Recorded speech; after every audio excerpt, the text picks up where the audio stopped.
Halo, selamat pagi, selamat siang, selamat sore teman-teman kelas 7. Apa kabar? Kembali lagi dengan Miss Yuni.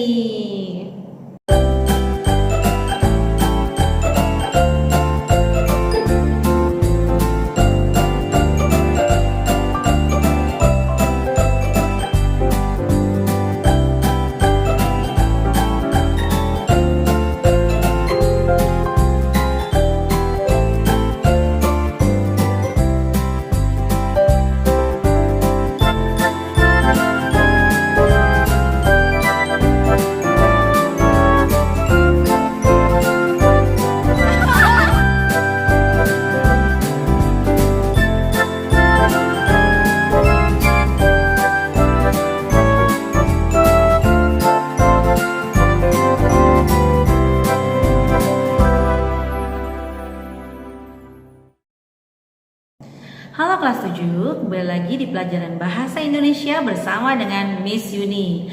Kali ini kita akan meneruskan pembelajaran kita di term 2 ini ya. Mau belajar apa ya? Kita mau belajar tentang teks imajinasi atau bisa disebut juga dengan teks fantasi. Kali ini kita akan mempelajari KD 3.2 dan 4.2 tentang teks imajinasi. Apa sih teks imajinasi itu?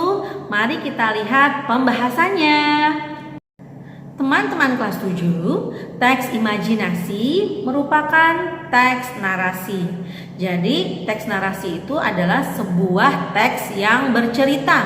Ingat ya, teks narasi adalah sebuah teks yang bercerita. Nah, teks narasi itu terdiri dari teks fantasi dan imajinasi yang kita pelajari ini loh. Lalu ada teks cerpen, ada teks cerbung, ada teks fabel. Semua teks yang bercerita itu merupakan jenis dari teks narasi. Teman-teman kelas 7, kali ini kita akan mempelajari tentang teks imajinasi atau kita bisa sebut juga dengan teks fantasi. Wah, apa sih teks imajinasi itu? Wow, yang namanya teks imajinasi pasti penuh dengan imajinasi kita dong. Ya, betul sekali. Pengertian dari teks imajinasi adalah sebuah teks yang berisi tentang imajinasi penulisnya.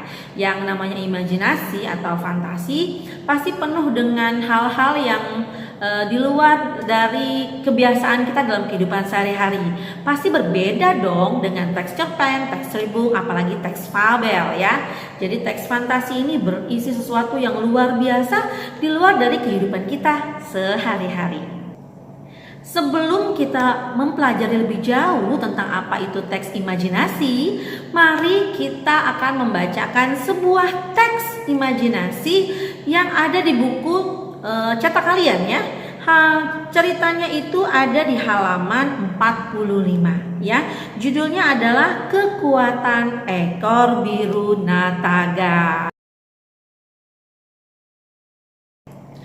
Kekuatan Ekor Biru Nataga oleh Ugi Agustono.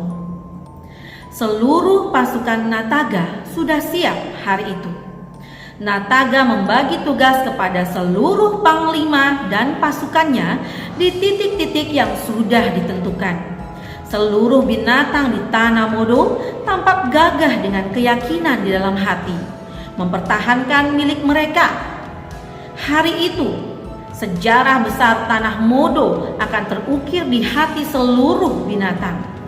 Mereka akan berjuang hingga titik darah penghabisan untuk membela tanah air tercinta. Saat yang ditunggu pun tiba. Mulai terlihat bayangan serigala-serigala yang hendak keluar dari kabut. Jumlah pasukan cukup banyak.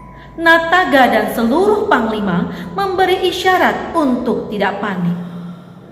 Pasukan siluman serigala mulai menginjak pulau Tanah Modo, susul menyusul bagai air. Tubuh mereka besar-besar dengan sorot mata tajam. Raut wajah mereka penuh dengan angkara murka dan kesombongan. Disertai lolongan panjang saling bersahutan di bawah air hujan. Mereka tidak menyadari bahaya yang sudah mengepung. Semua binatang tetap tenang menunggu aba-aba dari Nataga. "Serbu!" teriak Nataga sambung menyambung dengan seluruh panglima. Pasukan terdepan dari binatang-binatang hutan segera mengepung para serigala dengan lemparan bola api. Pasukan serigala sempat kaget, tak percaya. Cukup banyak korban yang jatuh di pihak serigala karena lemparan bola api. Namun, pemimpin pasukan tiap kelompok serigala langsung mengatur kembali anak buahnya pada posisi siap menyerang. Mereka tertawa mengejek binatang-binatang ketika banyak bola api yang padam sebelum mengenai tubuh mereka. Bahkan dengan kekuatan mereka meniup bola api yang terbang menuju arah mereka. "Hai, tak ada gunanya kalian melempar bola api kepada kami," seru serigala dengan sorot mata merah penuh amarah. Binatang-binatang tidak putus asa. Namun, pasukan serigala dalam jumlah 2 kali lipat bahkan lebih dari pasukan binatang mulai bergerak maju, seolah hendak menelan binatang-binatang yang mengepung. Binatang-binatang yang pantang menyerah juga tidak takut dengan gertakan para serigala. "Gunakan kekuatan ekormu, Nataga," bisik Dewi Kabut di telinga Nataga. Nataga sempat bingung dengan kata-kata Dewi Kabut karena banyak bola api yang padam. Nataga segera memberi aba-aba berhenti, melempar dan mundur kepada seluruh pasukan. Tiba-tiba, Nataga, pemimpin perang seluruh binatang di tanah Modo, segera melesat menyeret ekor birunya. Mendadak, ekor Nataga mengeluarkan api besar. Nataga mengibaskan api pada ekornya yang keras, membentuk lingkaran sesuai tanda yang dibuat oleh semut, rayap, dan para tikus. Lalu ia melompat bagai kilat dan mengepung serigala dalam api panas. Kepungan api semakin luas. Serigala-serigala tak berdaya menghadapi kekuatan si ekor biru. Teriakan panik dan kesakitan terdengar dari serigala-serigala yang terbakar. Nataga tidak memberi ampun kepada para serigala licik itu. Selesai pertempuran, Nataga segera menuju ke atas bukit, bergabung dengan seluruh panglima, Levo, Goros, Lamia, Sika, dan Mora memandang Nataga dengan haru dan tersenyum, mengisyaratkan hormat dan bahagia. Baiklah, itulah cerita Nataga si ekor biru ya, dari Ugi Agustono. Seperti itu ya teman-teman semua. Bagaimana ceritanya? Kira-kira penuh dengan keajaiban tidak? Nah, sekarang kita akan membicarakan tentang ciri-ciri dari teks imajinasi. Apa saja ya itu ya teman-teman? Mari kita lihat pembahasannya. Ciri-ciri dari teks imajinasi. Yang pertama, ada keajaiban atau keanehan atau kemisteriusan. Jadi kita bisa membedakan nih kalau cerpen sama teks imajinasi itu tuh kira-kira perbedaannya apa? Termasuk yang ini. Jadi kalau teks imajinasi itu berisi tentang keajaiban atau kemisteriusan. Yang kedua, ide ceritanya tidak terbatas. Jadi kita bisa menceritakan tentang dunia lain di luar dari planet bumi kita ini. Bisa juga dimensi yang berbeda gitu ya, dimensi lain dari planet kita ini. Jadi idenya itu tidak terbatas ya. Yang ketiga, menggunakan berbagai latar. Ya, latar itu kan ada latar tempat, latar waktu, latar suasana. Nah, kalau cerita imajinasi ini, latarnya itu tidak terbatas. Bisa latar lintas waktu. Jadi tidak hanya selalu di bumi, bisa juga kita berada di bulan, bisa juga kita di planet antah berantah.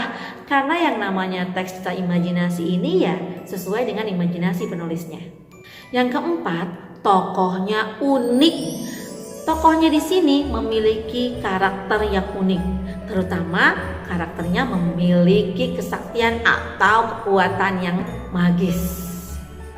Yang kelima, fiksi. Tentu saja untuk cerita imajinasi ini pasti bersifat fiksi. Apa sih artinya fiksi? Fiksi itu artinya tidak nyata, jadi tidak sesuai dengan kehidupan kita sehari-hari. Yang keenam, bahasa dengan emosi yang kuat.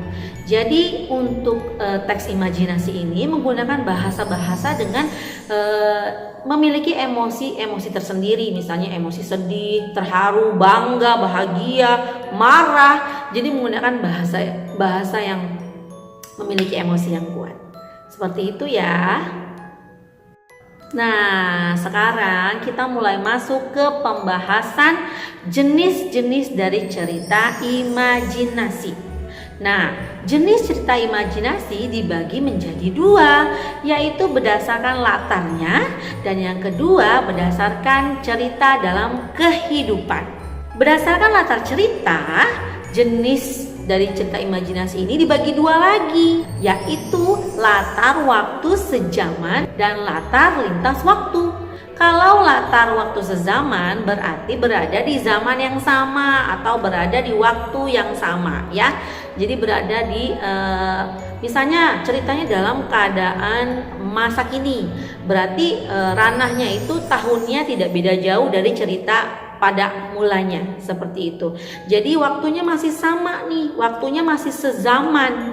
Nah, lain halnya dengan latar lintas waktu. Bisa jadi ceritanya itu dari masa kini lalu ke masa lalu, lalu ke masa depan, atau bisa juga di dimensi yang berbeda. Nah, itu yang namanya latar lintas waktu. Ya, jadi teman-teman harus membedakan nih berdasarkan latarnya.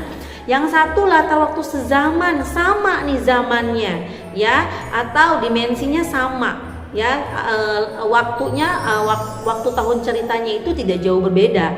Tapi kalau latar lintas waktu bisa jadi awal mulanya adalah waktunya sama nih masa kini, tapi ceritanya lompat ke masa lalu, lalu lompat lagi ke masa depan. Ya, bedakan hal itu ya. Nah, sekarang berdasarkan kesesuaian dalam kehidupan nyata. Yang pertama ada cerita fantasi total.